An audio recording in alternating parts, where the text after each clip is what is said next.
Well, hey there, all you beautiful Texans. Welcome back to the James Show. It's News Talk 820 WBAP, now on FM at 93.3. What a great time to be doing a talk show. I'm just going to start jumping right into the headlines, and my first guest, Connor Vassal's back on from Young Voices. Connor Vassil, welcome back to the show. Thank you for having me, sir. Good day. I want to start... Did you ever see Narcos? Did you ever see the original 3 seasons that was based in Colombia? I saw all 3 seasons, so I'm sort of a Colombia expert. I think that was my favorite story over the weekend, how on Donald Trump was golfing, and on hole number 3, he got a report that a deportation plane had been turned around by the president in Colombia. So he makes some posts on Truth Social, and by the time he's teeing off on hole number 6, he's sending the presidential jet to come pick him up. What happened there, Connor? Well, you know what they say, the best deals are always made on the golf course or something like that. I don't know. I don't play golf. But that's besides the matter. So, yeah, there's a little back and forth you have with the president of Colombia and then our president, President Trump, where basically the rundown is they rejected his deportation flight, saying that it's inhumane, this isn't how we treat our citizens, liking Trump and his administration to Nazis, you know, the regular rhetoric that people spew out in order to get some PR points. Trump, as a response, he retorted and say, hey, we're going to give you a 25% tariff if you don't agree to honor our migration policy. The president of Colombia came back saying, oh, we'll give you another tariff in return. And then sometime around then, the president of Colombia backed down. He agreed and acquiesced to Trump's demands. And now he's actually not only accepting deportation flights, but he's also offering his own presidential plane to help with deportations. That sounds like a quick win. Now, the threat was all based on tariffs and revoking visas, and there was all kinds of other things that he has the power to do it. And I think the point wasn't just for Colombia to see it. I think it was really important for any other country to see that. Definitely. I mean, how we look at tariffs and embargoes in American society as a whole, we've been just spoon-fed this notion that it is the most horrible thing you can do, not only for our economy, but also our relations with other nations. Now, textbook-wise, you can make that argument, but let's look at how Trump used it in practice. He didn't actually implement anything, right? There are no tariffs. There are no hikes in the price of flowers or whatever you see on CNN headlines. What you're seeing is basically diplomacy in action. You either honor our policy, which you are supposed to do in the first place, or this is the consequence. You play the game. That's it. Yeah, I like seeing that in action too. I mean, what was this fixed in like a couple of hours? And so the other thing that we were watching, especially here in North Texas, is we had a handful of protests around town. And look, you're allowed to protest, you're allowed to have your opinion, and you're allowed to disagree with me. But I don't think it's very effective when you're protesting the deportation right now of just criminals. But okay, you protest deportations overall. I kind of get the nuance there. But the F Donald Trump stuff, listen to this. This is beautiful. Stand up for your rights. Stand up for your rights. Stand up for your rights. I don't think that helps the cause. F Donald Trump, F the guy that, you're trying to convince half of America to feel sympathetic for you, cursing their preferred candidate. I don't think that's a smart PR move. Yeah, I'm actually completely surprised. I mean, under Biden, he said he was going to be president for all Americans. So I don't know where this rhetoric's coming from. Yeah, I see what you're saying there. So, Connor, do you think the American public's resolve supporting deportation will hold when we get past the criminals and we start deporting they broke laws for immigration, but otherwise non-criminal deportees? Well, at this point, we're seeing a lot of the emotional fervor coming out based off the headlines and the coverage you see from legacy media. You know, that ebbs and flows. That's natural when it comes to public discourse. At this point in time, you're right. We need to focus on the violent criminal aspect of illegal migrants. However, there will come a time where, the vast majority, if not all of them, are deported and dealt with. in a way that they're not hurting American citizens or our society anymore, we're going to have to address that issue. What about the nonviolent illegal aliens that are in this country? And if we're going to have a nation of laws, a nation of borders where we respect our citizens, we have to take that into account. I think people will continue to support it, maybe not as much as they have in the past month or so. But you know what? That's who they voted for. And they know that Trump and his administration and everyone working at ICE, they're going to execute their plans as they promised, because this is the one president who actually gets things done as opposed to his predecessor. And that's just a reality. If you come into this country illegally, well, you're not supposed to be here and you may have to be deported. That's the reality of the situation. Oh, that sounds so mean, Connor. Connor Vasile, I how, know. how do they find your work outside of WBAP? Thanks, sir. You can find my work on Amazon. I have 2 books, The State Knows Best and I'm Joe Biden in his own words. Fantastic. Good to hear from you again, Connor. Don't be a stranger. Have a good one. Connor Vasile, ladies and gentlemen. Coming up next, the Trump administration just had their first press briefing. Carolyn Levitt, who you've heard here on the James Show, if you listen every day like you're supposed to, this was her first foray as the White House spokesman. How did she do? She did fine. How did the media do? Absolute dog water. Terrible. The media beclowned itself. It was absolutely cringe. Not just what they asked over and over and over, but of course the big issues that they didn't have any questions about. It's the damnedest thing. You'll hear it next, coming up on the James Show. News Talk 820 WBAP, now on FM at 93.3.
Hey there, welcome to the James Show, News Talk 820 WBAP, now on FM at 93.3. You didn't get to see it, but I watched it on your behalf. The White House had its first press conference today. Carolyn Levitt is your new White House spokeswoman, and she seemed to do a pretty good job. I forget how young she is, because she does the thing that I pretty much tell every young lady that attempts to get into radio. First of all, speak with your lower register. You sound more credible. We're not here to have fun. You're not trying to, be bubbly here. And I thought she killed it. Thought she did a good job. And she actually came out with some news. The two things that we learned from her before she started taking questions. Number one, that there's going to be some changes to the White House press corps and how they do things. And it has been a frustrating experience for you the entire time that you've been politically aware and paying attention to such things, because for all of your life, the White House press corps has been 8 liberal questions and then the guy from Fox News, and then it'll be 9 liberal questions and then a guy that was from the Wall Street Journal that might ask a neutral question. It's been so one-sided. It's been a clown show. It's been actually kind of like you're embarrassed for them. Well, they announced that one of the seats in the front row is going to be reserved for, sounds like a rotating chair, like they have some sort of new program where, here, I'll let Carolyn explain. This happened at like 1 o'clock this afternoon. Media.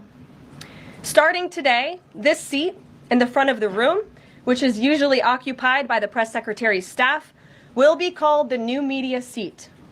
My team will review the applications and give credentials to new media applicants who meet our criteria and pass United States Secret Service requirements to enter the White House complex. Okay, good. So they are letting in some new people, and that's good news for you and me, because the more people that can get around the old legacy media vanguard, the better. And also, I would want them to go a little bit further. If I was Carolyn Levitt, or if I was in charge of such things, I would go out there and said, anyone who lied to you about where COVID came from, who lied to you about masks, or lied to you about the efficacy of the vaccine, you lose your press pass. I understand you probably made a well-intended mistake, but you've already proven yourself unworthy for the chairs that should be for the highest of merit in the press pool. And all of you have demonstrated absolutely terrible judgment in your reporting. And the people who got it right, people like me and other people here on WBAP, should be rewarded for being right by being the new vanguard. But there was some huge news.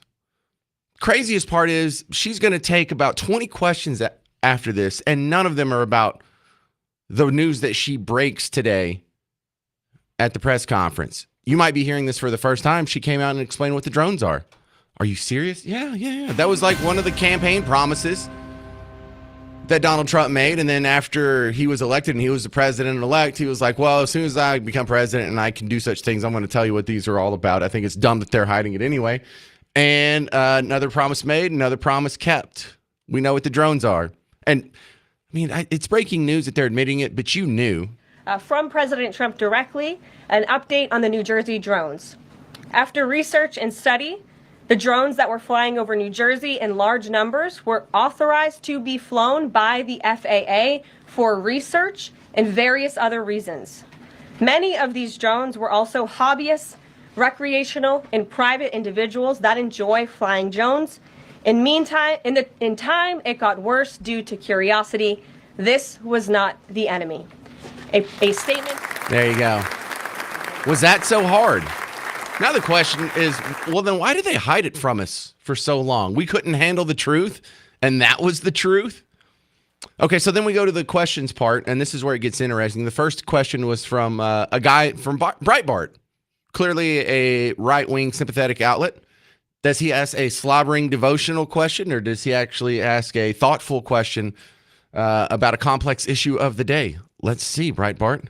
Thank you very much. Caroline, does the president see anything fishy about DeepSeek, either its origins or its cost? And could China's ability to make these models quicker, cheaper, affect our thinking about expanding generation data centers, chip manufacturing? Sure. Oh, man, what a great question. Yeah, I don't know if you could hear it. He was asking about DeepSeek. This is the new company from the Chinese government that was announced yesterday. It sent in a video our top semiconductor chip maker into a tailspin. They dropped 17% yesterday. And, the questions are swirling. Did we really just get outflanked in the semiconductor industry? Which is going to be the next hot thing, the more and more AI catches on. Companies like this, someone's going to make trillions and trillions of dollars. And we thought it was going to be NVIDIA, but here we have a serious challenger, it appears. And look, thoughtful, nuanced question. It wasn't a leading question. It wasn't a biased question. If I didn't tell you it was Breitbart before you heard it, you wouldn't know if this was coming from the left or the right. It was a legit question.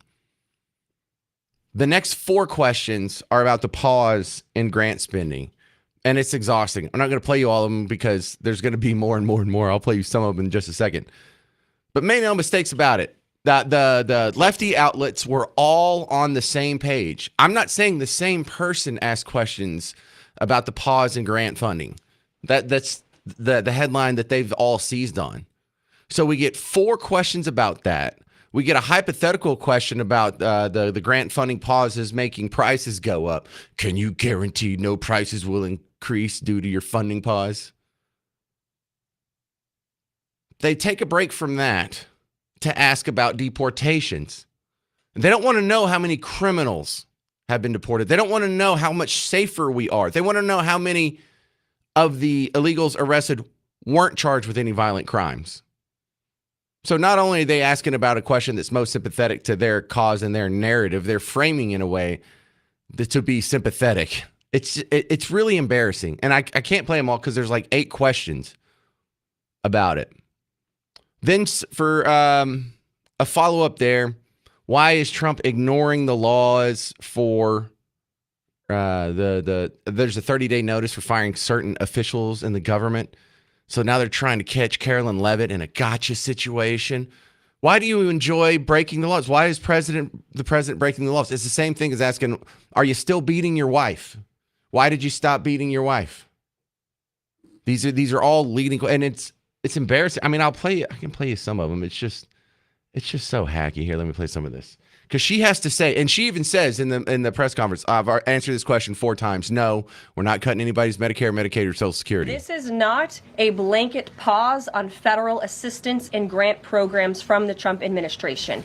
Individual assistance, that includes, I'm not naming everything that's included, but just to give you a few examples, Social Security benefits, Medicare benefits, food stamps, welfare benefits, assistance that is going directly to individuals will not be impacted by this pause. And I want to make that very clear to any Americans who are watching at home who may be a little bit confused about some of the media reporting. This administration, if you are receiving... All right, that's about 8 minutes in.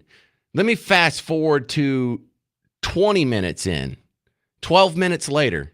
She's still being asked about this. Individual assistance from the federal government, you will still continue to receive that. However, it is the responsibility of this president.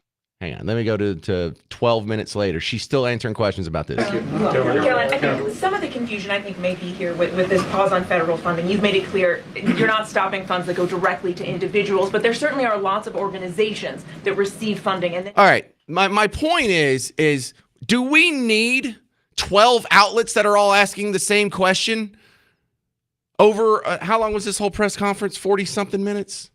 Yeah, 42 minutes. Out of a 42-minute press conference, like 12 of you guys asked the same questions. We don't need 12 of you. Kick those people out. So just pick one of them because there's a lot going on in the world. There's a lot going on. There was the AI stuff, which was a great question. No one asked a question about what happened with Colombia. No one asked a question about how many criminals have been deported, how many violent criminals, how many rapists have been deported, just how many innocent people have been deported. No questions about the wars that are going on. No questions about the economy at large. Maybe some questions about prices going up.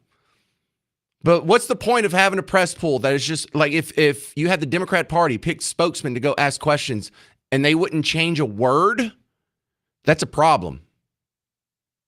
All of those people but one should be out of there. Get them out. You're wasting our time. No one even asked a question about the drones, one of the great biggest headlines from the last few months. They have no intellectual curiosity. Does this help the American people understand what's going on in D.C. better? No, it's just a naked partisan attempt to try and find some negative headlines to stick on this dude. It's irresponsible, and I hope they do something about it. 800-288-9227, 800-288-9227. Coming up next, President Trump said interest rates are going to drop immediately. Will he follow through with that? I'm James Parker. It's News Talk 820 WBAP, now on FM at 93.3.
Hey there, welcome to the James Show, News Talk 820 WBAP, now on FM at 93.3.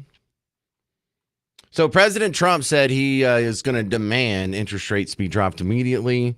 Now, that's technically under the purview of the Federal Reserve, so how much power does he really have? Can he really make it happen? Well, that's my next guest, Janice Spooner. Welcome back to the James Show. Look, what can he do to make this happen, Janice? President Donald Trump continues to give his strong sentiment towards pushing the Federal Reserve to lower interest rates. However, the Fed acts as an independent institution. History suggests that presidential pressure can influence market sentiment and at times monetary policy itself. So direct demand, no, according to law, but influence, yes, it can happen. So how much longer do we expect Jerome Powell to be in this chair? Could he, I know he can't be fired, but he has an expiration on his term. Sure, he does. And I think it's going to continue to be how he is managing over the coming months.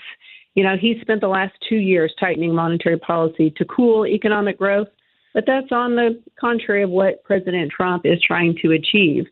So as the economic conditions continue to be monitored each month, it'll really depend on his decisions with the committee on how long he stays. Well, lower interest rates are good if you're trying to get a mortgage or a car or a cheaper credit card rate, but it's also makes it tough for savers. I kind of like getting a little bit of interest on my savings account, and annuity returns are a little higher, and there's a little bit of loss on that. So it could be good for debtors, but bad for savers. That is a point I try to make sure everyone really thinks about, because I look at both sides, both the credit aspect and the depository earnings, because for our consumers, they need to have a balanced portfolio of all of their assets, meaning their depository accounts. And when the rates start to come down further, as more moves are anticipated later this year, not now in January when they meet again, and is not the expectation, but potentially in March. But as those credit rates go down, so will depository rates. And so it's time for now people to assess where they're at, what they have, and call their bank and see what they can do about laddering some earnings on their deposit accounts. Like go ahead and lock in some of these higher rates while we still have them? Yes, now. Right. All right. So for the average do-it-yourself investor, they need to go ask their guy about laddering, or is this something you can do on your own? It's really smart to have an economic financial advisor. And whether you have a money manager or just your banker, I talk to my customers. I think it's important to have an open relationship. They can walk in my door in my bank and sit down across the desk and ask questions. That's so important in all aspects of lending and deposits. So schedule the time, go see your banker or your financial planner and get their input. Don't make a decision in a bubble, and certainly don't make a decision based on political ads that you see what's happening in the market, because we don't need to be reactionary. We need to make informed decisions. Okay, so let's say I do decide I want to get some help. How do you guide people into finding the right person? It really depends on the entire portfolio of your assets. And my customers know, talking to their banker, myself, that's going to get them the best start for understanding. Do they have high yield savings money market accounts or CDs? Both of those are options that they can have to remain fairly liquid. And there are still people investing in the stock market, and investors remain bullish because they're expecting potentially a 20% gain on the stock market. And while there are some people out there, they may just try to do that on their own. That's not where you need to start. You need to have guidance to take into consideration other wisdom. So I would say call your bank. All right, Janice, where do they find your work outside of WBAP? Great Plains Bank Southlake is at 817-912-3444 or the website www.gpbanktx.com. Thank you very much, Janice.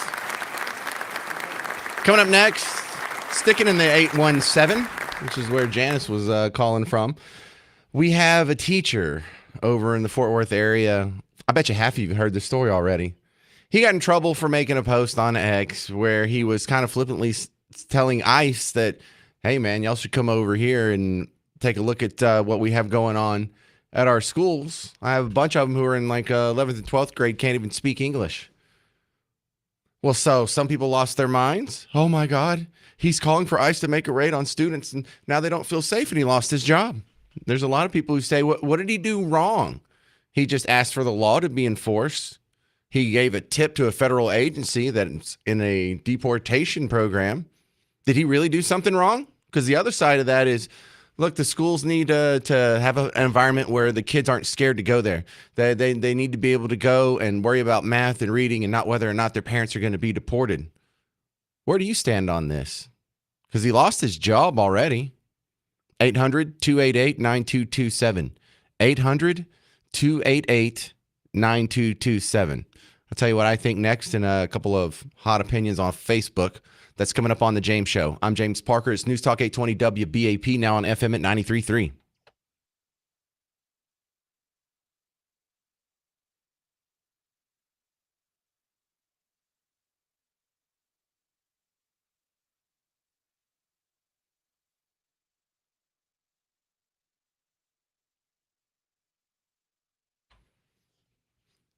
Hey, sports fans, the Prize Picks app has some specials for you on the big game. Patrick Mahomes is on sale. He only needs one passing yard for you to win that square.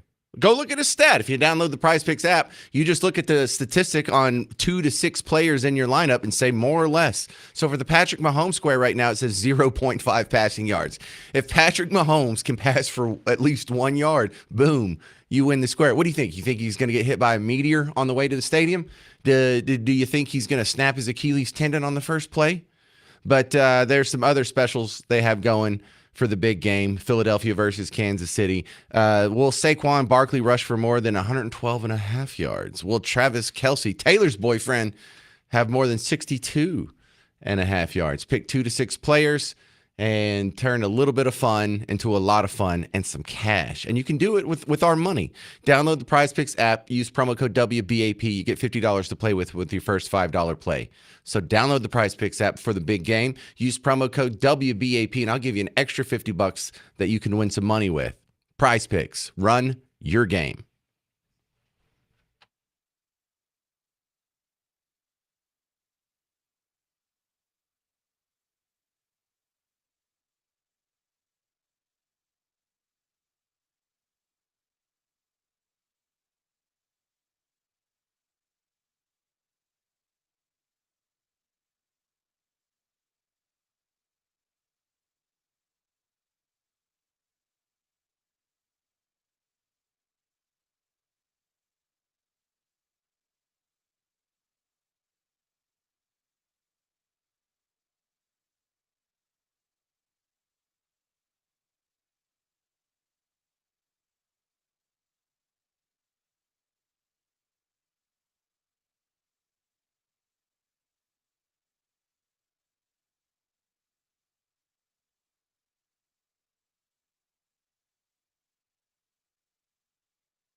Hey there, welcome to the James Show, News Talk 820 WBAP, now on FM at 93.3. The thing I love about this story is you put this in front of your Team Blue friends, and they totally get it. Oh, yeah. Fort Worth teacher made a post on Twitter/X, whatever we're calling it these days, about the illegal students in his classroom. Oh, my God. That's terrible. That's so hateful. Of course he should be fired. But then I put it in front of my Team Red friends, and they kind of look at each other and be like, what did he do wrong? We think the Fort Worth teacher, he's a substitute teacher named Jason Buchanan. This is according to DallasExpress.com, which we will be talking to the editor-in-chief of the DallasExpress.com. But the post really isn't that bad. The post... Let's see. One of the tweets said, Mr. President, No. I'm sorry. That's the flashback story I was going to do from 2019. Where was this? He pretty much posted, here it is. Y'all should come to Fort Worth, Texas to Northside High School. I have many students who don't even speak English, and they are in the 10th-11th grade. They have to communicate through their iPhone's translator with me, the @USED.gov. So he is adding the Department of Education. Should totally overhaul our school system in Texas.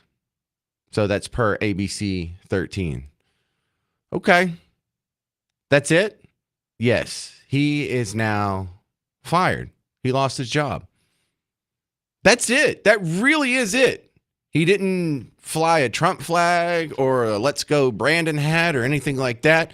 And I posted it on the WBAP Facebook yesterday. Let me read you a couple of the responses here. Greg says, immigration laws are on the books, have been for a very long time. An ISD's very job is supposed to be to operate learning institutions for kids. When an ISD is actively encouraging illegal immigration and or thwarting efforts to stop the enforcement of laws that have been on the books for decades, the ISD is no longer performing the task for which it was created.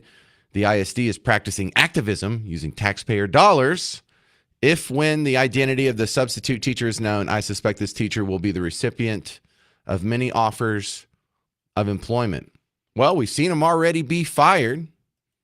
I have no report on his follow-up employment. But the Fort Worth ISD had a written statement saying the district is deeply committed to fostering schools where every student feels accepted, valued, supported, regardless of their background or immigration status. In the event that any parents are detained during school hours, the district will ensure the safety of students until an authorized adult can pick up the child while complying with state and federal child welfare laws. There haven't been any raids yet. They're just preparing for it. Please be assured that we're taking this situation very seriously and are committed to resolving it as quickly as possible.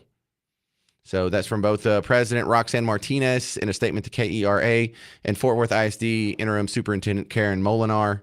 So that's their side of the story. What's yours? Did he do anything wrong? 800-288-9227. This is Chris. And Keller? Is that what that is? Yes. Yep. Your thoughts? Did this teacher do anything wrong? No, that teacher did nothing wrong. I don't feel like any illegal should feel comfortable anywhere. They're illegal. They have no right to even be there. Those services are paid by our tax dollars for American citizens' families, for those kids to go to school. Well, we now have a pattern here because this happened also in 2019. I'm looking at this report from CBS News, September 17th, 2019. There was another Fort Worth teacher, Georgia Clark. She was fired for tweets to President Trump, and it was pretty much saying the same thing. Now, she got fired. Her tweet, Mr. President, Fort Worth Independent School District is loaded with illegal students from Mexico. Carter Riverside High School has been taken over by them. Drug dealers are on our campus, and nothing was done to them. Fired immediately. Now, I've been sitting here reporting on the news for the last 22 years. I don't remember Fort Worth ISD firing someone for having a left-wing opinion. Exactly. I mean, it's a very one-sided thing, but this is a public institution to serve citizens, for education. Now, I get it if you're here illegally and you're going to school, but they don't have a right to that. Well, They look, actually they don't have a right to even be here, let alone get any of our services. let me go ahead and fly my stupid libertarian flag and get a whole bunch of ats and comments on this. But I think this is the argument. The root of this problem is that we have public schools to begin with. If it was a private school accepting, private tuition payments from parents and they wanted to fire teachers for saying something negative about deportations, that would be on them. At least they're not being forcibly funded with taxpayer money from people who disagree with them. I would have a lot less of a complaint. So can we get on board? How bad does it have to get before more people say we just need to get rid of public schools, period? Yeah, no, you're exactly right. That's the same argument about why can Costco require you to look at the receipt and Kroger can't? Because I pay for Costco. I agree to it. You made an agreement there. Private school, you made an agreement. Public school, no. I have to pay for that whether I homeschool my kids or not. All right. Thank you very much for your call. Appreciate it, Chris and Keller. Let's try Shane in Mansfield. You're on WBAP. Did the teacher do anything wrong? That's a split decision. I see both sides, but I also see the fact that the media has blown up the fact that they're not coming into the schools to take kids. They're out looking for killers and people that are doing drugs and raping people and like very high crime. So they're scaring the whole public atmosphere all across the nation. I'm not scared. Illegals that are here that are not committing crimes, it's scaring them for no reason. Well, it's not for no reason. It's for you're scaring them because we're enforcing the law, and I think that's a pretty good reason. They're not enforcing the law if they're picking up. They're not picking up just illegals. They're picking up illegals that have bad records. Yeah. That are breaking the law. Right. What's wrong with that? So the media keeps telling them that they're picking up illegals, and they're not. Well, look, I don't want to differentiate too much because are we still going to have the same resolve once we get past this initial phase of just criminals and we start picking up people who haven't committed any additional crimes other than breaking our immigration laws? I would be okay with that. I think most of America would be okay with that. But I'm not too sure how many people are going to stay on board because, they'll be able to do the emotional heartstrings and show crying kids and you're destroying families and all kinds of stuff. It'll be interesting to see when we get past this criminal phase if we all have the same sort of attitude when it does get to just regular illegal immigrants. What do you think, Shane? It won't come down to that. There's too many illegal immigrants that run everywhere that builds your homes, our homes, everyone's homes, builds all the roads out there. I mean, how are you going to get to work? I own a business and we're on a visa program. So I know the difference. I get you. You know what? Before we had waves of 20 million illegal immigrants coming over here, we still had roofs on our houses. We still had pavement on the streets. We still had sidewalks. We still had the leaves scooped out of our pools. We can survive if we just insist on legal immigration over illegal immigration. 800-288-9227. 800-288-9227. I'm James Parker. It's News Talk 820 WBAP, now on FM at 93.3.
Well, hey there, all you beautiful Texans. Welcome back to the James Show. It's News Talk 820 WBAP, now on FM at 93.3. Let's go. Hey, we're going to be hanging out after the show. I'm going to go put up the podcast and probably change shirts and go out to Shaw's Patio in Fort Worth for the first annual, I hope there's more than one of these, birthday bash for the James Show. And it's also coincidentally Miss Parker's birthday, but she's not going to be there and don't bring presents. We're just going to hang out. Meet me. Y'all need to meet each other, too. I hear too much complaining about, getting out of the house and having a social life and finding like-minded friends, and it'd be cool if we all hung out. Yeah, let's go hang out. We'll do it at Shaw's after the show. I'll probably get there around 7:30, maybe even 8. So if you show up 8, 9, that's fine, too. The topic we've been talking about for the last couple of segments here is about this Fort Worth teacher fired for posting about the illegal students that he himself has observed. Now, he got fired, and the school didn't say he said anything inaccurate. They didn't say he said anything illegal or even anything against school policy. They just said it wasn't very nice, and it made some students feel unsafe, and so they cut him loose. Well, I've been reading to you some of the response from the Dallas Express. Let's have Chris Putnam on from the Dallas Express. First off, thank you for your awesome news site. It's been very useful for show prep. Yeah. But good to be back. The question I've been asking callers here is, Chris, what did he do wrong?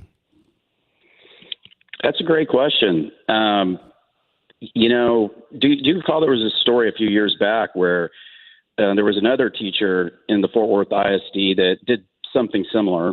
Yep. And they 2019. They fired her. She appealed to TEA. They supported her claim, and then ultimately she lost in court. The truth is, I can't tell you what that particular educator did wrong. We have an executive order basically, explaining that, we're to round up, folks that are illegal. And by the way, I heard Tom Holman, who, I know personally, he's been to my home actually. Really? Yeah. A couple of years ago. But I heard him explain that they're not going to go take children out of schools. So they've been really clear about that. But regardless, the things that we hear from educators and the things that we've seen from educators in terms of the pedophilia problem, for example, in our public schools is so extreme. And it's just hard to understand why people are so upset about this. Well, we have the guy, and he's just a substitute teacher, so maybe it's just easier to let him go because, he doesn't have a regular class, and you don't have to do any scrambling, and he probably doesn't have the resources to fight you and get a lawyer. I mean, he's just a substitute teacher. Who's really the oppressor, and who's really the oppressed around here, Chris? Well, the maybe not even the backstory, but the story here is Fort Worth ISD is one of the lowest performing in the entire state. Arguably, it's gotten worse than Houston, which used to be the lowest performing. Of course, the state came in and took control of Houston. I mean, literally took control of it from the trustees. Mm-hmm. It's to the point where just about every city leader in Fort Worth has acknowledged that this district is in complete failure. And a big reason why is because a significant percentage the students there can't read or speak English. Well, you have it in your report here on Dallas Express. First off, congratulations to Carlos for putting this all together. 40% of the district's students are enrolled in bilingual or English as a second language programs. And so that's a hell of a drag when 4 out of 10 of your students can't speak English with proficiency. Yeah, and it's a handicap to the city of Fort Worth because it really hinders their economic development efforts. The city of Fort Worth, for example, really struggles to bring in, high-paying white-collar tech and finance jobs, let's say, because, those companies simply aren't going to come to a city where the public school district is so underperforming, or in this case, I'd argue just flat out failing. They have schools that are like 6%, reading proficiency. It's literally that extreme. And again, this is a big part of the reason. And it's a conversation we don't have often, which is, what percentage of our students in just about every school district are here illegally? And what is the cost to the taxpayers for that? I will tell you it's in the billions. Well, where's The the ability. empathy for there's empathy for the students of illegals and students who may be illegal themselves. Where's the empathy for the students of the native taxpayers, black, white, Hispanic, and everywhere else in between that have been putting in the tax money all these years to build these schools, to build these districts, and now they've got to fund all these extra programs and divert resources that would have otherwise gone to their kids. Yeah, 100% agree. And in fact, what we know is that the economically disadvantaged neighborhoods, whether, regardless of race, right? Let's just say economically disadvantaged, are the ones that are the most impacted, by having kids trapped in these failing government schools. And again, Fort Worth is an extreme example.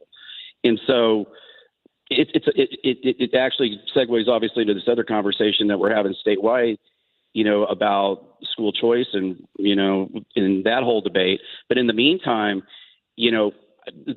pivoting back to this teacher, I think it's a fair question, right? Like what percentage of the students are there illegally? What's the cost to the Texas taxpayer, and what do we need to do to resolve that? And then, of course, it bubbles right back up to this larger problem that it creates for Fort Worth, which, as you know, is the largest remaining Republican-led city in the state of Texas. We're in the largest county, Tarrant County, the largest urban county left in the state of Texas. Actually, it's not just the state of Texas, in America. That's still Republican led. And what are we doing about it? The mayor's called for help. The school board is flailing. They've suggested that maybe the state should come in and take responsibility for it. And again, it really impacts them and handicaps them in their ability to get companies aren't going to move their campuses to Fort Worth if they know their employers are going to have to pay $20,000 a kid to go to private school. It's just not going to happen. And so maybe the first step here is, let's get the people that are here illegally and clear them out of the schools. And, then maybe we can afford to do more for the people that are here legally, that are economically disadvantaged and otherwise. All right, real quick, I only have a minute left. I want to get your reaction to some of the protests over the weekend here in Dallas. F Donald Trump. F Christian nationalism. Donald Trump. Christian nationalism. That doesn't sound very empathetic or sympathetic. That sounds like they're just trying to throw it in your face, Chris. I'm not sure that's the PR they're hoping for. Yeah, no, I was actually going to say the same thing. Let's keep one thing in mind first. 55% of Hispanics in the state of Texas voted for Donald Trump this last election. These people are carrying Mexican flags around. There's not an American flag to be seen. My own reporter was accosted at the Fort Worth protest. I don't know if you saw any of that video. He stood his ground. He actually stood there calmly and, asked them hard questions. And, they couldn't answer them. And so it begs a couple of questions, right? Who's funding these things? Who's coordinating them? These are all things that we're digging into right now. Those two protests were absolutely coordinated. Of course, we know that the Democratic parties of each of the respective counties, with Dallas and Tarrant, sponsored and participated in them. But there's something. Yeah. There's a larger coordination effort going on. When we track that down, they have some more coming this weekend. There's one in Arlington, February 2nd at 4 o'clock. There's another one at Dallas City Hall, February 2nd at 2 o'clock. There's going to be one in Houston at Chew Park.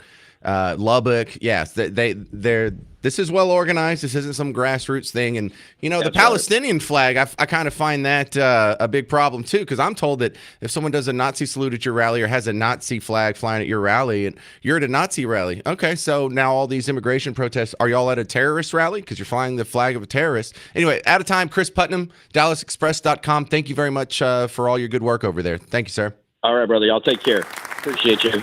It's one of the sites that you should put in your regular rotation, DallasExpress.com. Now I'm going to come back to you. The Fort Worth teacher, did he do anything wrong? 800-288-9227, 800-288-9227. You'll hear some response next on The James Show. It's News Talk 820 WBAP, now on FM at 93.3.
Hey there, welcome back to the James Show, News Talk 820 WBAP, now on FM at 93.3. You know, I'd mentioned because we're having the James Show meetup, the listener meet and greet at Shaw's Patio in Fort Worth tonight.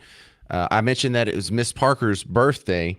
And you know what? I should be asking. I know. I should be asking, what should I get her? Because I already got a tweet or an X or whatever you want to call it. Joseph says, get Miss Parker a towel warmer.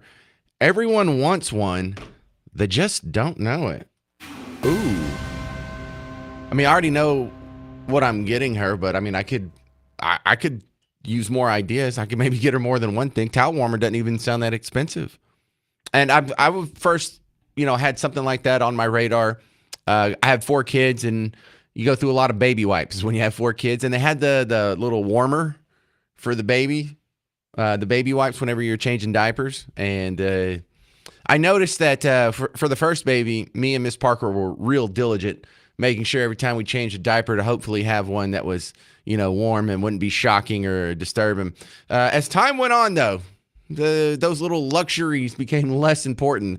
The 4th kid, we just hit it once, didn't care if it was room temperature or not. Let's go. Let's get out of here. You're super fast at it. You were like a pro. But I'll take birthday suggestions. 800-288-9227. We're talking about this teacher though over in Fort Worth who lamented to the feds that, hey, if you're looking for some illegals, you could try finding a few at my school. There's a lot of kids in 10th and 11th grade speak no English. He has to communicate through them through an iPhone translator, and he got fired for it. Was he in the wrong? What rule did he break? 800-288-9227. That's a good question. Robert and Capel, what rule did he break? He didn't break any rules at all whatsoever. As a matter of fact, he's helping ICE agents. He's doing what he should do as a patriotic American. And I wish that more teachers in that school district and any school district around the country should do the same thing. You've got city officials around this country that are aiding and abetting these illegal aliens, and they need help. And let me tell you, if I had an 800 line or a line that I could call to report them, I would do the same thing. But no, he did exactly what he should have done. He's a patriotic American. Well, see, this is the problem that is inherent when you have public schools, period. When you have anything that's public, you have government employees in a government building on government land getting a government paycheck, and they being paid for by the taxpayers. Right. So they are necessarily, on an individual basis, of course, not everyone in school administration is left-wing status, but they have a tendency to lean that way over time and be steered that way. Of course, they're going to do what the big government party fits the narrative of the bigger government party. Of course, they're going to be on Team Blue. And that is when people should stand up and say, what is best for the United States of America and the people who belong here?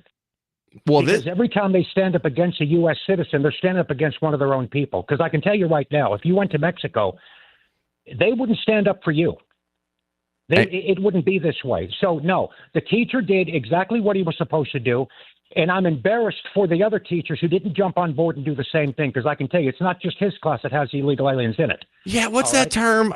There was someone was it like a Jordan Peterson video I saw or something? Maybe it was Evan Say It. Someone was using the term suicidal empathy.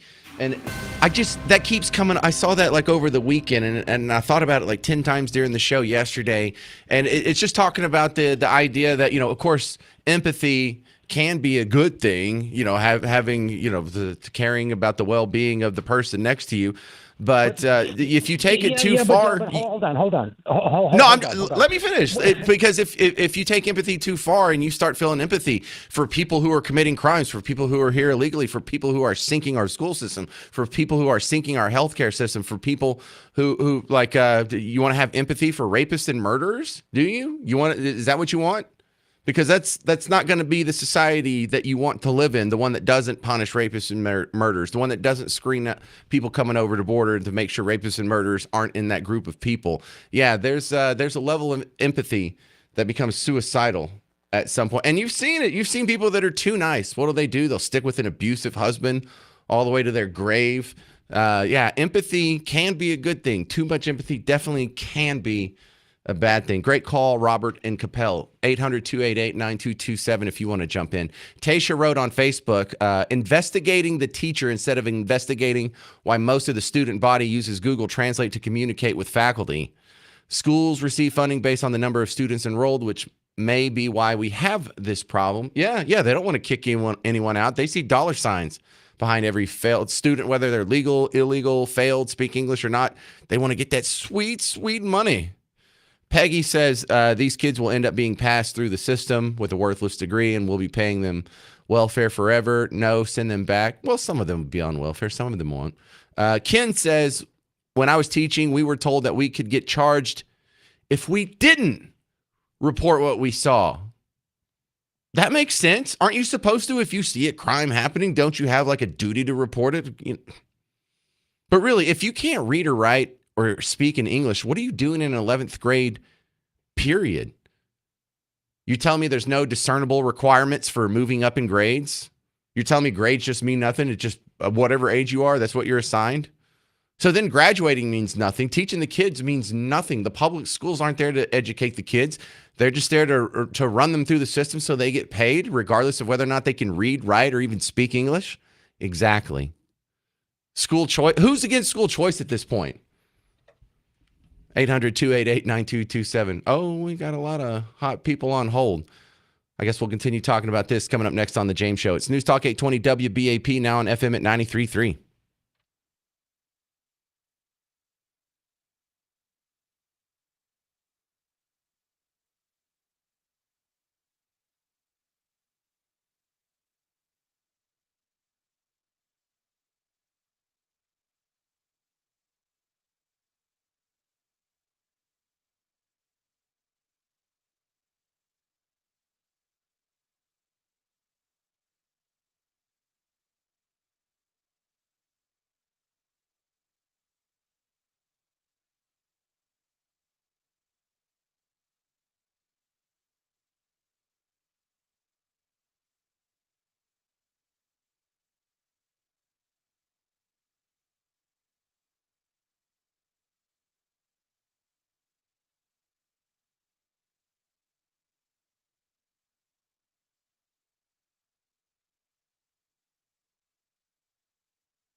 Hey there, welcome to the James Show, News Talk 820 WBAP, now on FM at 93.3. We're talking about the teacher in Fort Worth that just got fired for daring to say that he suspects a lot of his students are illegals based on the fact that they're in 11th grade, speak no English, and can only translate through the Google Translate app on their phone. What a perfect setting, perfect context that this is National School Choice Week. We'll talk to Francis Floresca about that after my next caller here. Ida's been hanging on, and it looks interesting. Ida in Flower Mound, your thoughts on the Fort Worth teacher? Ida, you with me? Am I doing something wrong? Did she have the mute button pushed on her phone? All right, well, we gave her a shot. It looked interesting. Ida, call back. All right, fine. We'll go to my next guest then. Francis, thank you for hanging on. I don't know if you know specifically this story about the Fort Worth teacher, but whether it's this or the bad apples that tend to have a little too close of a relationship with our students, the makeup of the curriculum, whether it's CRT or Common Core, I can't believe not everybody is on board with school choice in Texas. Oh my goodness, it's been crazy seeing the last few years with the debates happening with school choice. And I know you guys have been debating it right now in Texas. And, you know, if that finally passes, it would likely be serving several million students. And, like, it should be able to pass easily. And, you know, school choice should be more bipartisan than what the media and the left makes it out to be, because it is a nonpartisan issue. Every child deserves the best education that works for them. And, you know, the biggest pushback that we've been seeing on this has been from the unions. And, of course, there seem to be some Republicans that are pushing back on it, too. But hopefully with the change in the legislature now, it will finally fully pass and finally get signed into law. Well, then we also have to be careful because they're doing in Texas the same thing that I've seen them do in other states. They'll get a school choice bill passed, but it's not really the school choice bill that we were expecting. It's only limited to a small number of students. And also, it doesn't actually cut, like the bill that's on the desk right now, it doesn't cut funding for public schools. It just adds new spending for vouchers. And if they're going to do it wrong, they might as well not do it at all. Mm-hmm. I mean, what we see with ESA bills, I know there have been just several different bills passed, is that there will be funding that does go back to the public schools with ESA programs. And for example, I can't remember the numbers with Texas, but I know in other states they have like a portion of the funding that goes to families, then the rest will go to the remainder of public schools. And I would like to see more legislation that helps both education environments, because public school is still a part of school choice, especially when it comes to allowing more open enrollment and finding those best needs for students, because not everyone will be able to attend a private school or even homeschool or have one of those learning opportunities. So it'll be interesting to see the negotiations that go through that. Well, one of the big headwinds we have against school choice is how much funding flows through the Federal Department of Education. You know, that has a strong influence on what our school system looks like in every state. And if we can do something about that, I would like it for it to be eliminated altogether. But maybe we can just get some huge cuts in there. Is there any hope of some of the burden of the Department of Education being lifted over the next couple of years? I would like to see that in the future, but I think for now the goal is going to be returning more power back to the states. And I can see that starting with a federal school choice legislation. People ask me, you want to get rid of the Department of Education, so why do you want to push for a school choice bill? Well, it's actually going to limit more federal involvement, because individuals and businesses will be able to earn full tax credits for donating to local scholarship organizations that have this school choice option.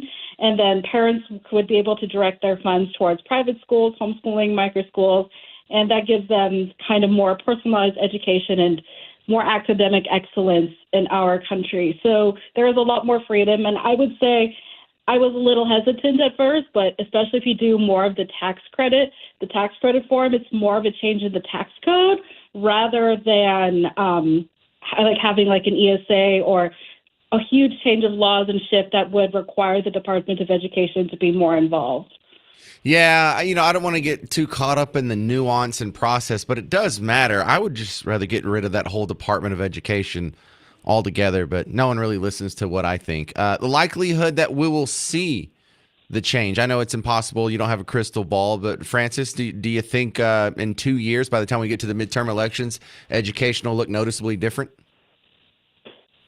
I can say, especially with what we've been seeing with this Trump administration and the changes we have been seeing, and Trump choosing non-traditional candidates for his departments, we may see that change in the future. And I'm looking forward to seeing just more of a transformation in education. I'm not saying it's more than just a reform, it's transformation. And we've already been seeing it in this country with new learning environments such as microschools and learning pods, where parents can customize more of their education to tailor needs to the children. And hopefully when we bring a lot more education back to the states, we'll see more transformation even in the public school system, and a pushback on CRT and DEI and gender ideology more from the federal government and even the state legislatures around.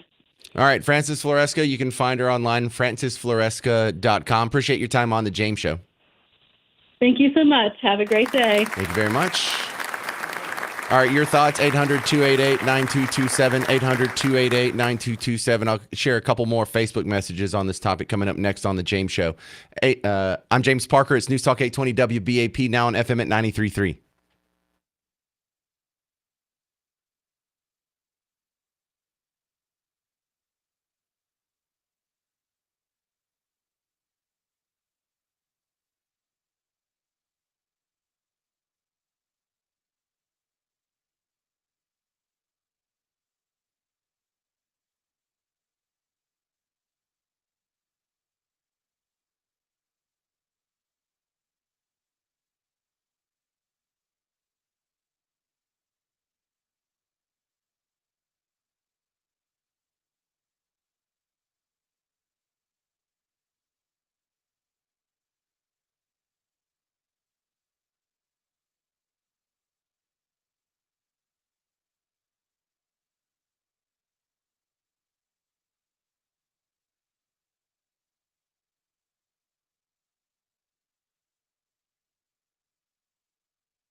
Hey there, welcome to the James Show, News Talk 820 WBAP, now on FM at 93.3. You know, I was hoping to get some people that disagreed on this Fort Worth teacher situation, because I can go on Twitter or X or Facebook or Reddit or pretty much any other social media outlet and see all these people who are very loud in mouth about how dangerous this guy is for children and how children are supposed to feel safe, and this is just awful, and it's punching down. You have another evil white Christian nationalist fascist male Nazi picking on poor little kids of color, all for probably just racial hatred. Come on now. Why don't y'all call into the show? 800-288-9227, 800-288-9227. Because I heard Casey yesterday get some of those callers, and I wanted them. He's going to come on the show. This is going to be breaking news. Casey Bartholomew is going to be on the James Show at about 4:05, because I'm going to talk to him about these people that called in yesterday, because I was just like doing the little Mr. Burns thing where you tap your fingers together, you know, like, yes, excellent. And I was hoping they were going to call my show yesterday or today. Didn't get any of them. But stick around. That's a rare treat. My guest of honor for the James Show today, Casey Bartholomew, coming up. Jane writes into james@wbap.com. She says, as training for ISD staff, we were instructed not to mention kids that were known illegal. Kids were given a made-up replacement number since they have to have a number for their records. So unless sub went up chain of command, that would be reason he got in trouble. Yes. You're supposed to, if you see something, say something. If it's a crime, if it's violence, if it's a sexual assault, if it's theft, if it's drugs, anything but illegal, I imagine is the situation. But thank you for sharing that, Jane. Yeah, Paul says someone, an old deputy at the NHS, was caught on an open mic saying that there was 56.1 million people here illegally. Oh my God, that's the biggest estimate I've seen thus far. Wild. Over here on Facebook, I had a couple more messages that came in since we started talking about this. Wait. That one's on my phone, the next one. Because these people... Again, where are the people who disagree? Where are the people that I see gnashing and wailing of teeth on all these comments that I see online? I want you to comment on or call into my show, 800-288-9227. Here it is. Brooke says, this guy should get a medal for calling attention to it. Agreed. This guy is saying something that's obviously politically incorrect, something that isn't going to win him any friends, but it's correct. It's true. It makes the community a better place, not for the illegal immigrants that are here, but for the rest of us. 800-288-9227, 800-288-9227, if you have any more comments on that. But for the Fort Worth teacher, you know what? Good luck to you. I don't know if this is going to ruin your chances of getting another job somewhere else, but I really wish that we had sort of a network to pick these people up. We had some sort of, is there a private school that feels sympathetic toward what this guy did and would like to give him a job? Is there someone else that's looking to hire someone that's, willing to tell you ugly truths, willing to tell you when your breath stinks? What this guy did, even if it does finally, we find some nuance, some subchapter, some paragraph in the rules that he broke, you obviously are thinking the same thing a lot of other people are thinking. Do they fire people for expressing left-wing opinions? Outside of the school. He wasn't in class when he said this. He wasn't on TV when he said this. He wasn't in a school capacity. I also like to remind people, especially the country people know this, but people who are in the bubble of the big city, it's so different. It is so wildly different. I got to imagine if this guy was teaching at Bug Tussle ISD and he put this on his Twitter, no one would care. See, because we hadn't talked really about the middleman here. He put this on Twitter. Who did this hurt? Who was affected by this negatively? Why did someone turn him in? Why did someone alert the higher ups, the superintendent, his boss, get him fired? Well, because it was politically out of bounds. It hurts their cause. So we all know that this was politically motivated. So what does that mean? Is he really the oppressive one? Is he really the one that's oppressing people? He's the one who got fired. He's the one who have people above his head in positions of power who can exercise that power to punish him for his political opinion. Who's really the victim here? Who's really being the fascist? Who's really being empathetic in this situation? You're being empathetic to the people that break the laws, but not empathetic to the people that point it out? What kind of suicidal empathy is that? Oh, and someone pointed out on Facebook over here that came from Gad Saad. That's where I got it from. Actually, that was on X.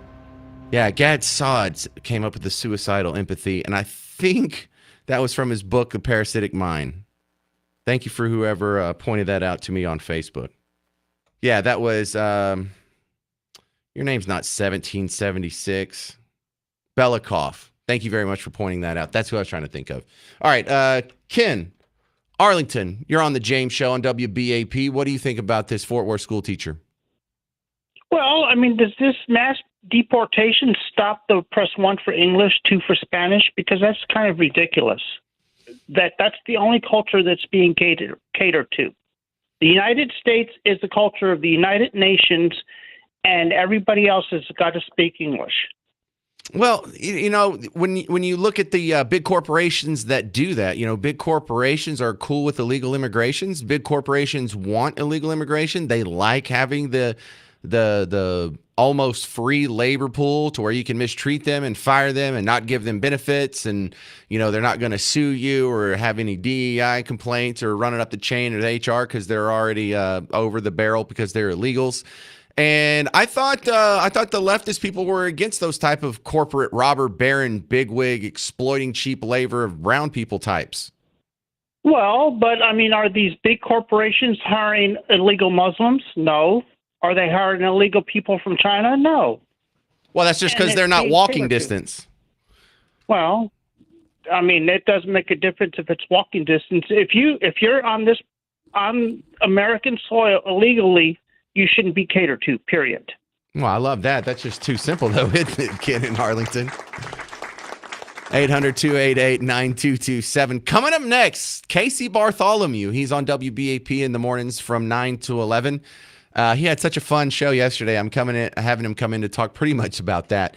If you're a fan of Simple Minds, from the 80s, they're on tour. They're going to be at the Pavilion at Toyota Music Factory over in Irving on June 1st.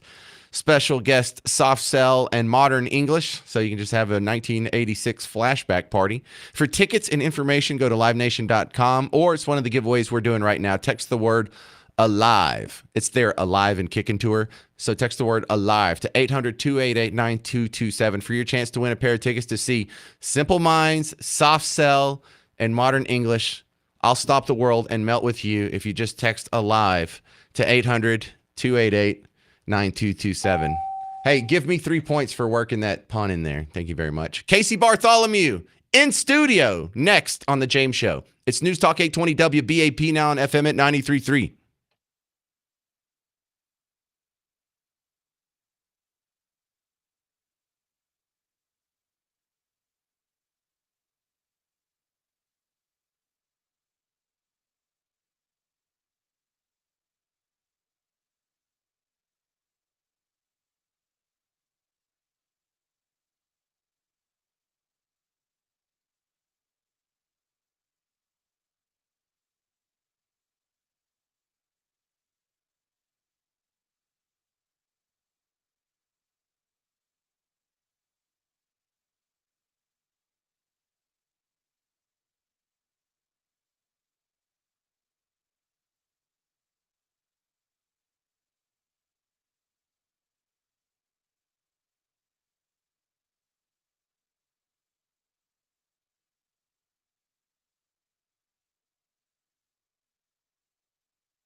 Well, hey there, all you beautiful Texans. Welcome back to the James Show. It's News Talk 820 WBAP, now on FM at 98.3. Let's go. We have a special treat for you on today's show because my next guest, also on WBAP, Casey Bartholomew. He's on weekdays from 9 to 11 a.m. And first off, Casey, welcome to the James Show. The crowd's a little excited to see you here, bud. Yeah, that's Garrett's job. Casey, the reason I'm having you on is I was driving in from Bug Tussle yesterday, and I got stuck in a little traffic, and I had to hear most of your show. Yeah, I know, it's tough.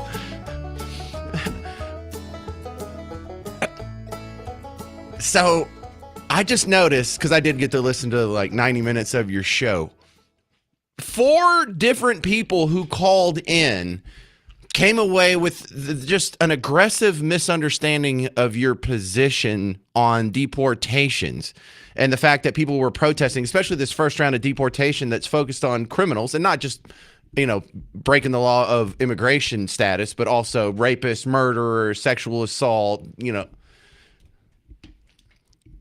And so because you would say these things in the same sentence, use these words in the same sentence, 4 different people called in, calling you bad names, claiming that you're a bad person for saying that all illegal immigrants are rapists and murderers, but you never said that. Now, it would be annoying if one person says it, but if 4 people say it, what's going on? How come so many people come away with what is obviously not true?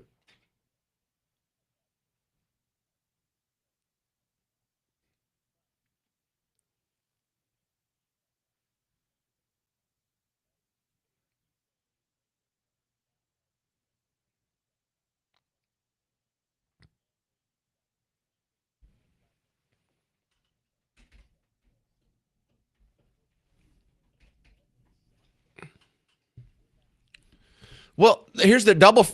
Sure. Oh, well, absolutely. And some of them set ladies on fire in the subway, and we just have to watch them burn alive. Okay.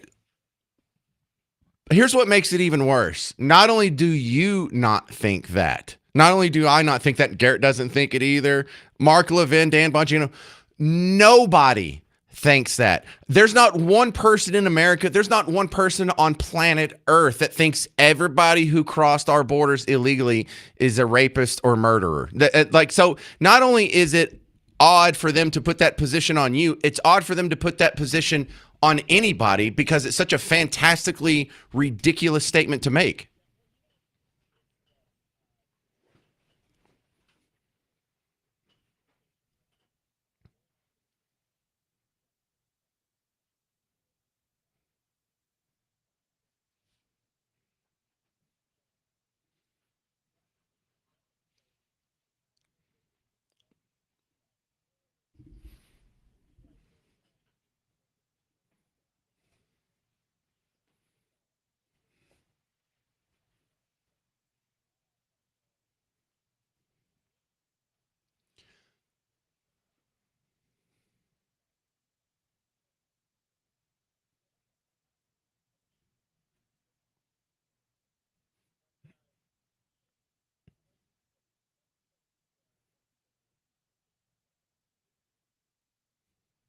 Well, and no one, again, no one has said, let's deport everyone who's here illegally unless they're white. Like not one person has said that. You can go find what's his name, Robert Spencer, David Duke. I mean, I'm not even sure that's their position. It's such a ridiculous statement to make. Right.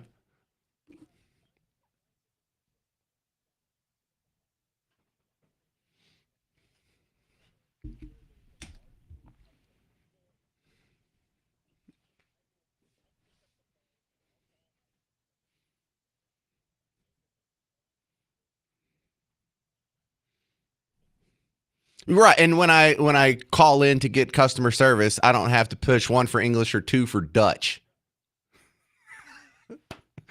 I don't think it's an accident. I think they're being taught this. Someone is telling them that Casey Bartholomew and James Parker and WBAP, they hate you. Their policies are based on hate, and they think everybody's a rapist and murderer.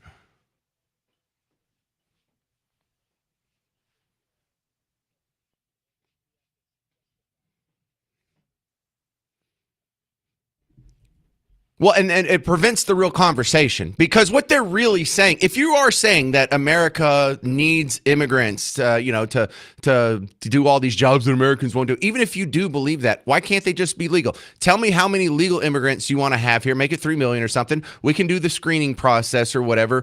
But having unfettered open borders and illegal immigration, that's off the table.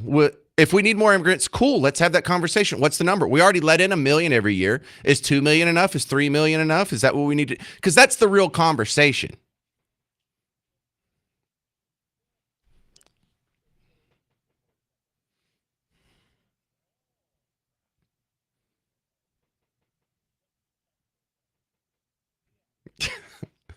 Again, nobody's position.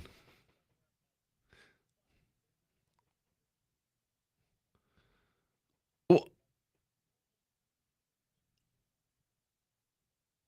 right, no one's trying to get rid of Luka Doncic. Well, he's Slovenian. Okay, well, also,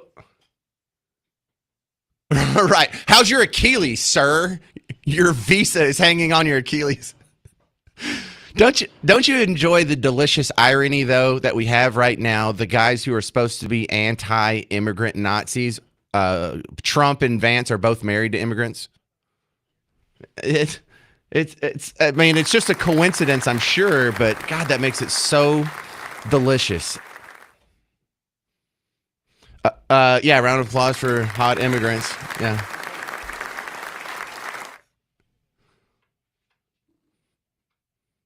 Yeah, if her papers were expired, we would not enforce that law. How do I get some bad callers like that on my show? Do I scare them off? I didn't get anybody accusing me of ridiculous positions like that.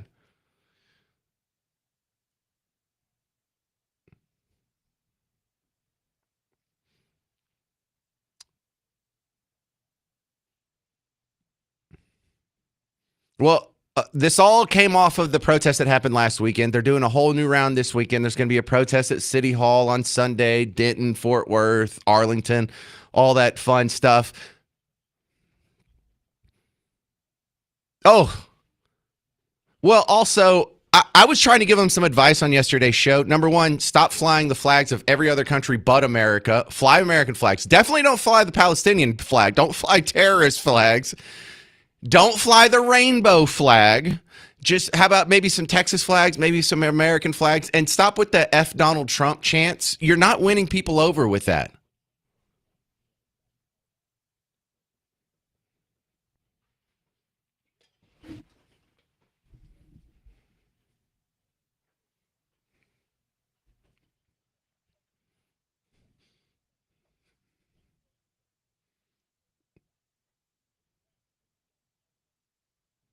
All right. Thank you very much for putting in some extra work today. Sorry to. Yeah, Casey Bartholomew. You can catch him on the Casey Bartholomew Show, mornings 9 to 11 here on WBAP. Casey Bartholomew, thank you very much. All right, your thoughts. 800-288-9227. 800-288-9227. What is the deal with people so aggressively misunderstanding your position on these deportation and illegal immigrants in general? And also, when we return, I got some good feedback on today is Miss Parker's birthday. What should I get her? Got some more good gift ideas. Keep them coming. You can call in. You can send a Facebook message or email me, james@wbap.com. I'm James Parker. It's News Talk 820 WBAP, now on FM at 93.3.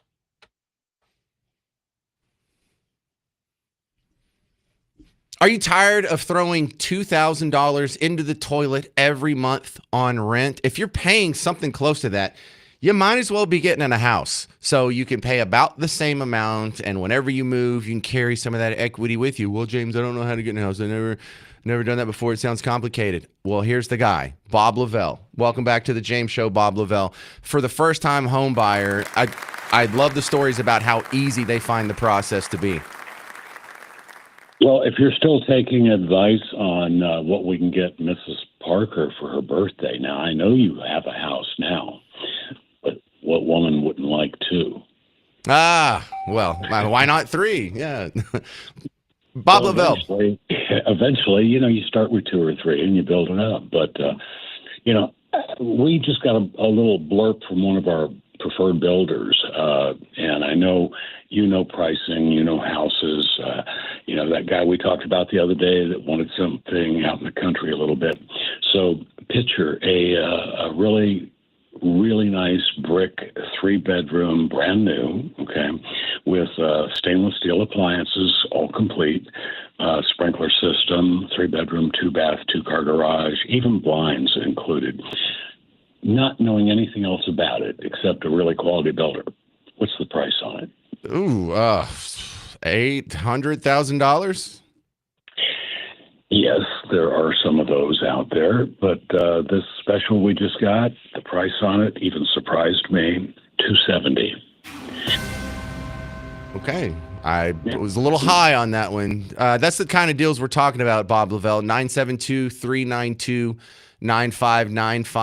972-392-9595. Go to blessyourheart.com, or Bob, what's the number again? Well, they can always try 972-392-9595, or like you say, blessyourheart.com. Thank you very much, Bob Lavelle. Thank you, James.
Hey there, welcome back to the James Show, News Talk 820 WBAP, now on FM at 93.3. You know, earlier I had used the term suicidal empathy, and I was trying to figure out where I got that from, and then Belikov on Twitter reminded me, and then Lawrence over here loved the term and says that makes so much sense. Repeat that as often as you can. And now I am emailing back to Lawrence the Amazon link to the book that I got that term from, Gad Saad's book called Parasitic Mind. So look, if you ever want to reach out, I'm not just some distant voice on the radio. I'm a guy here in downtown Dallas that answers most of his emails, not all of them, not perfect, and most of his Facebook messages or what. I do read all of them. There's no such thing as me not reading it. It only takes like 5 seconds to read an email. So James at WBAP.com. Reach out on Facebook Messenger or whatever you want. I'm not so big and famous. We can't have a little chat. 800-288-9227 if you want to talk on the show. Brian in Mesquite, you're on WBAP. What's on your mind? Yeah, I mean, it's pretty good now to be on offense because we've been playing defense for the past 16 years. You know, first 8 years with Obama.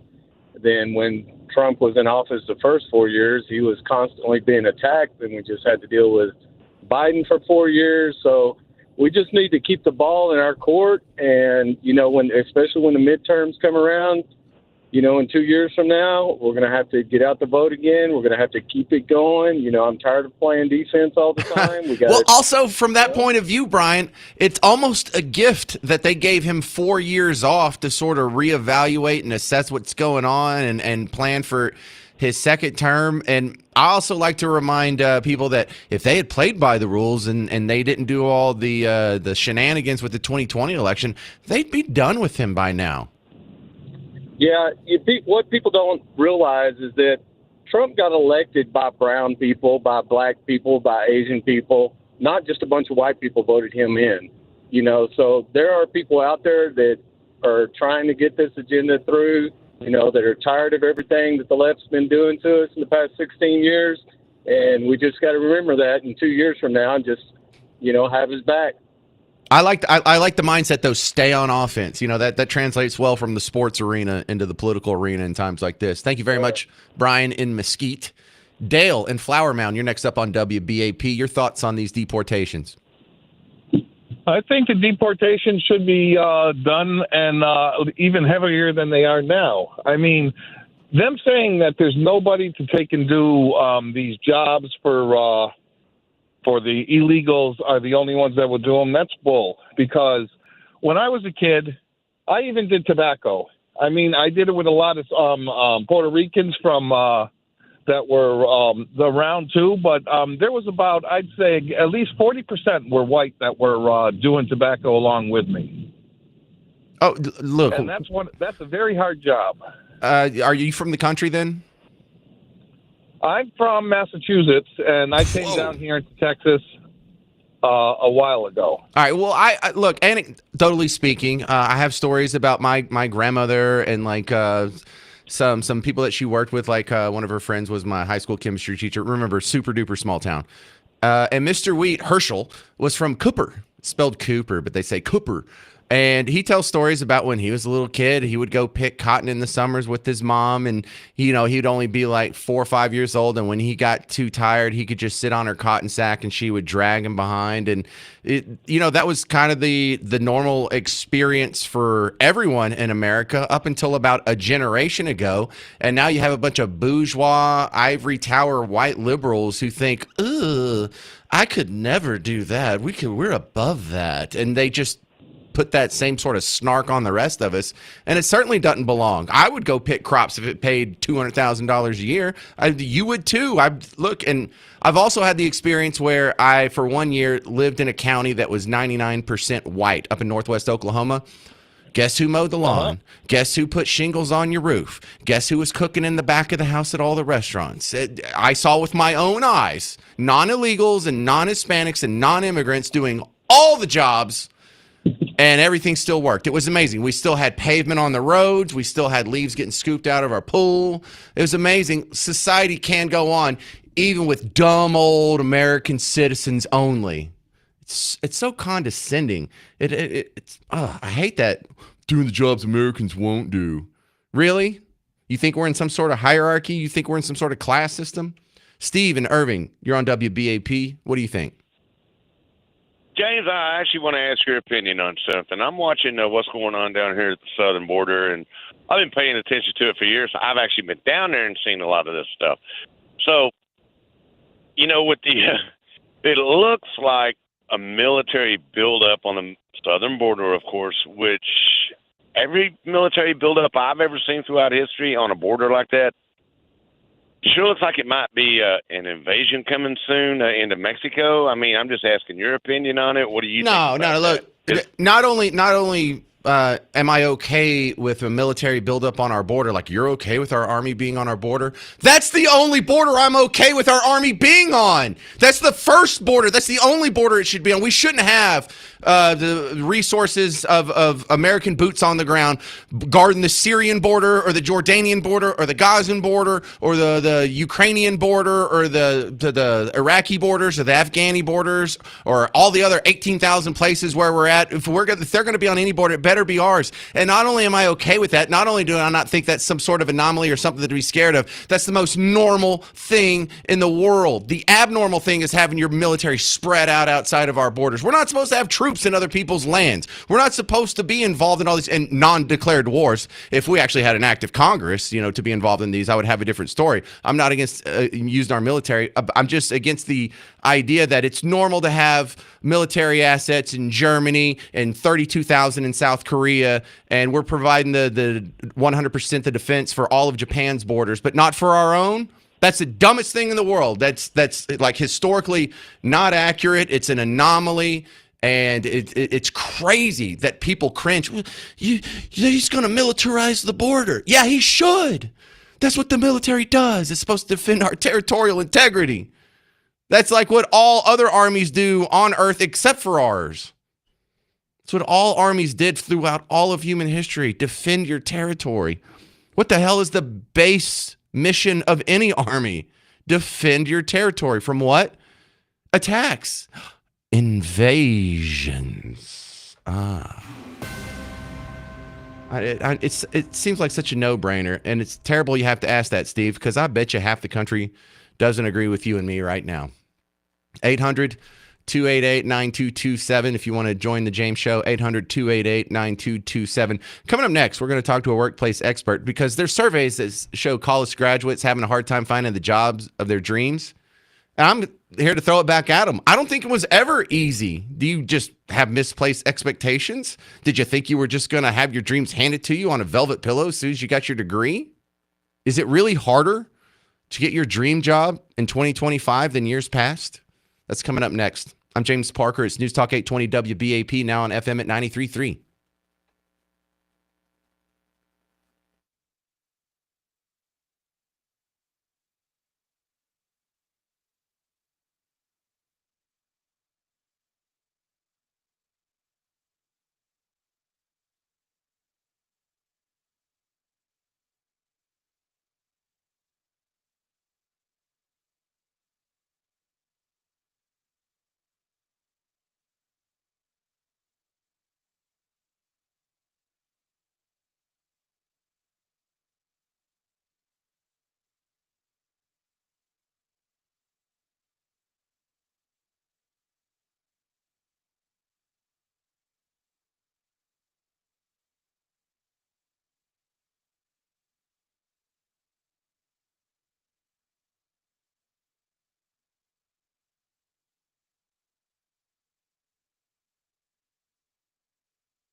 Hey there, welcome back to the James Show, News Talk 820 WBAP, now on FM at 93.3.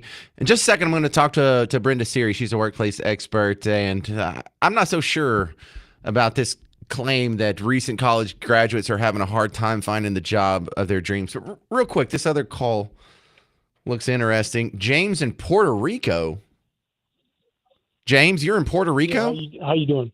You're, Yes, you're correct. I've lived down there on and off for 7 years with my wife, who was born and raised here. That's kind of awesome. How are you listening to WBAP? Through iHeartRadio. I was a truck driver for many years up stateside, and I started listening probably about 8, 9, 10 years ago. All right, well, let's not say that again because that's owned by a different company. But your comment, if you're going to call all the way from the islands, let's hear what you have to say.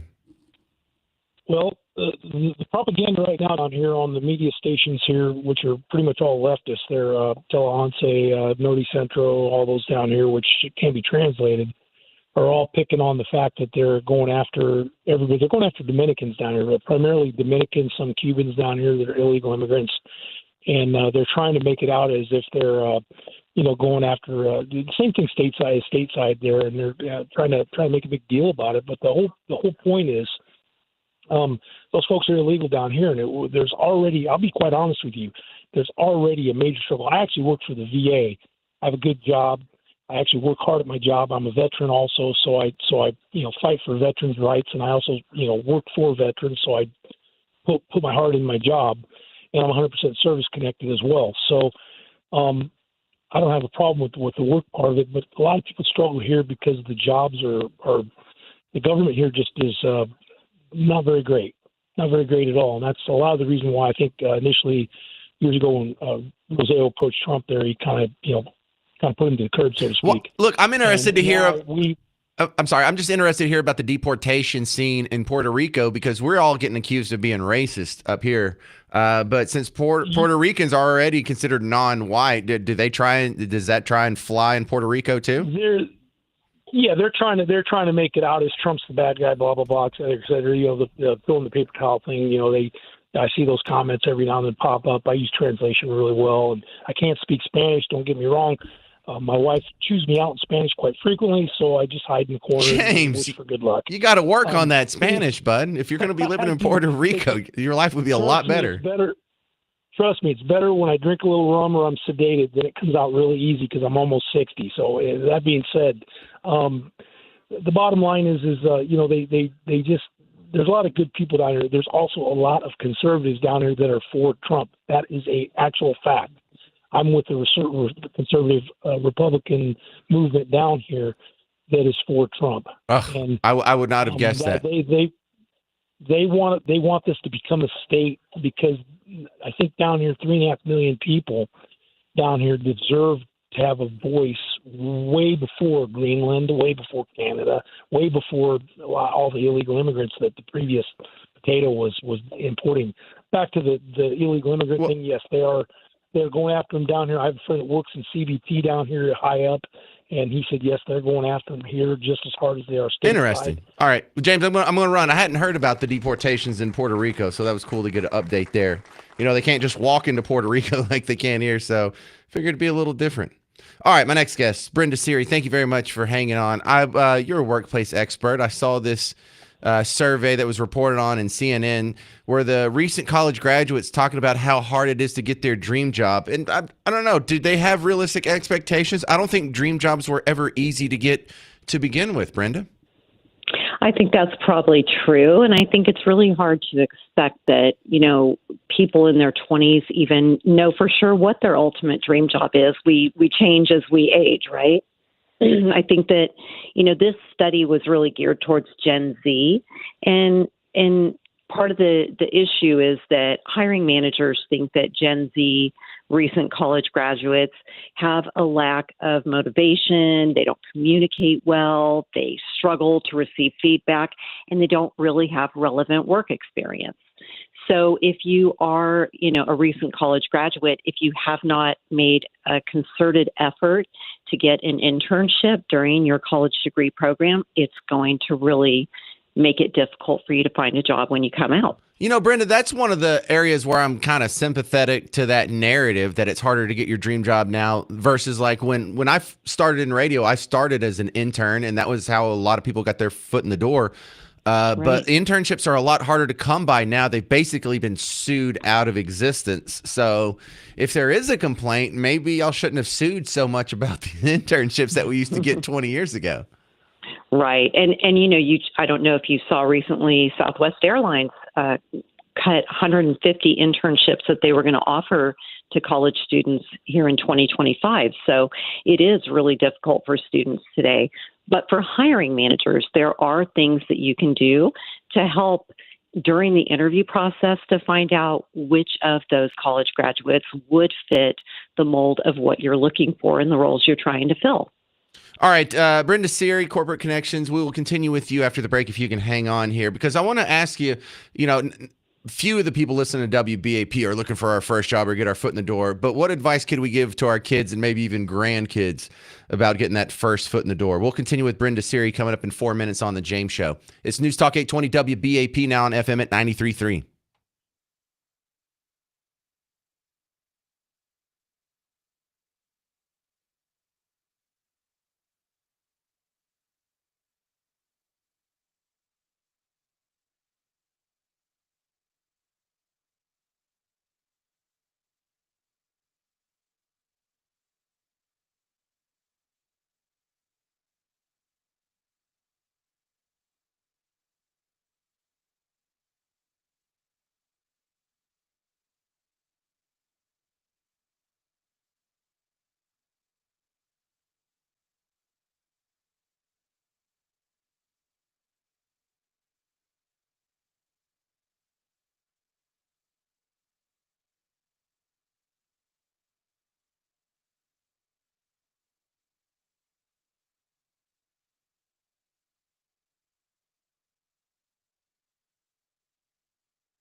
Hey there. Welcome to the James Show, News Talk 820 WBAP, now on FM at 93.3. I'm talking with Brenda Siri from Corporate Connections. And look, there's a survey that was reported on CNN where Gen Z was reporting that they're just having a harder time finding their dream job.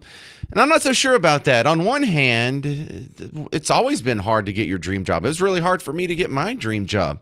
On the other hand, things are different. When I was starting, there was internships. There wasn't all this built-in podcasting ecospace that already existed. There's a little give and pull, and I'm not sure. Is it harder to get that first step in the door? What do you think, Brenda? I think it's generally been hard for a lot of people, whether they're Gen Z or millennials and beyond, to get jobs for the last few years. But I think part of the issue, and really based on the feedback that hiring managers gave as part of this survey, is that inability to communicate effectively. And I had to think back to my own daughter, who is a Gen Z herself. And as a teenager, she wanted to communicate with me in the same house by texting, right? Kids kind of have got into this niche of not talking. Everything is through text. And I think that, to your question that you asked before we went to break about what can parents offer to their children to help them prepare for this market, get to talking with them. Don't allow them to text you in the same house. Have time to communicate with your family so that they don't struggle with communicating, since they're so used to being on their phones all the time. Well, I've tried to find the evolution here, because when I started, there was an internship. That's how you got. That's how you got in the door. Right. YouTube didn't exist yet. Spotify didn't exist yet. Podcasting was in its infancy and wasn't really retail available to hobbyists like it is now. And so instead of saying, well, you should do what I do and get an internship, now if someone's trying to get into what I do, I would say, well, just start off doing a podcast or do a video series on YouTube or on TikTok there's a whole lot of platforms that cost basically nothing, to where you can get some practice in and establish your chops and build a little bit of an audience and have something to show potential employers. So, while we lost internships, we gained all these other avenues for employment. So I'm still not convinced it's harder. Well, there are still internships available. I'm actually an adjunct professor at the University of Texas in Dallas, and we have companies come all the time to the university to offer internships to students. So they are still out there. They're just fewer and far between. So you really have to be at the top of your class, at the top of your game. You have to understand how to interview for an internship and really sell yourself, so that those very few internships that are available, you have a chance to get them. Well, I also see there's, like, my nephew's a good example. He's about to graduate college with a degree in mechanical engineering, and people are just falling all over themselves to give him a job as fast as they possibly can, because he got a degree that few people get, that companies are really demanding right now. And so I think one of the big problems you may have, if you're saying, I'm having trouble getting that first job, well, what did you get your degree in? Absolutely. And right now, STEM degrees are very, very popular with students. I have a lot of students who are getting AI generative type of degrees, or degrees in data analytics or data science. And so you're right. Engineering positions are going to be more in line with those students who are coming out with those engineering degrees right now. And then on the other end, I had some older friends who, after, I'm thinking of one guy in particular, after being in the same business for about 30 years, recently got laid off and was thinking about, I'm going to get in a new industry. I got to get my resume together. And I said, hold on, Sean. You're going to get a resume. What, are you going to go print it out? And what, are you going to mail it to them with like an envelope and a stamp? Man, if you hadn't been in the job market for a long time, there is no physical resume anymore. There's a lot of catching up some people need to do if they hadn't shot for a job in a while. So you're right. There aren't physical resumes, but you do need a resume online if you're going to be applying through LinkedIn for a job or a company's website. You do have to have a resume that you can use to submit with your application. So you're right. You don't walk into a job interview anymore and hand them your resume, but you do need one, and you need one that is applicant tracking system friendly and will be accepted by companies' ATS systems if you apply for their jobs. Well, the other piece of advice that I think is timeless is I know in my industry, but this is probably true across most, is the number one thing that'll get you the new job or the next job or your first job or a promotion or whatever is classic human-to-human networking. Going to events, going to conventions, going to boot camps, going to happy hours. The more people you know, I think is just as important as what you know. It is, and I always advise my students that college alumni can be some of the best people you can network with, right? They have come out, they've been where you've been, they've gotten jobs, and they want to help introduce you to people they know. So you absolutely want to connect with college alumni coming out looking for your first job. They may work at the company that does have the job of your dreams. All right, Brenda Seary, I appreciate your time on the James Show. How do we find your work outside of WBAP? You can find me at my website, which is corporateconnectionsllc.com. I'm also on LinkedIn as Brenda Seary, and I do also have a business LinkedIn page there as well. And did you do all the voice work on our phone? Because your name's Siri, and you probably never heard that joke before. I know. I suck. I get it. I get asked all the time. All right. Thank you, Brenda Seary, for tolerating my terrible sense of humor. All right. Tonight, we are having the first annual James Show birthday bash. It's a listener meetup. Come say hi to me. Y'all come meet each other. We're going to be at Shaw's Patio in Fort Worth. I'll probably get there about 7:30 or 8-ish. I'll try and get there by 7, but I expect to be late because of traffic. I got to go put up the podcast and change shirts and then drive over there through traffic. So it's on Magnolia in Fort Worth. Your phone knows where it is. Anytime after 7 is good. I know it's Miss Parker's birthday and it's the birthday of the show, but don't bring me a present. That's awkward because I didn't get you anything, and that would feel kind of weird. Also, the James Show will be broadcasting live from the Fort Worth Stock Show and Rodeo coming up this Friday. That'll be January 31st at the exhibit hall next to Dickies Arena. So if you want to stop by and say hi, it's another chance to just go ahead and judge me based on my appearance. Look, you're going to be disappointed. I work in radio. I may sound handsome, but just go ahead and lower your expectations bar a little bit. I look okay for a radio person, but in the real world, I'm like a 6. I think I'm a radio 9, but a real world, like compared to you, I'm probably a 6. All right. Thank you very much for hanging out today. If you need more James Show action, check out the podcast. If you see some of my posts on social media, whether it's Facebook, Twitter, whatever, go ahead, like it, share it, subscribe it, learn it, love it, live it. Tell someone about the James Show and stick around. Mark Levin is coming up next. I'm James Parker. This has been the James Show on News Talk 820 WBAP, now on FM at 93.3.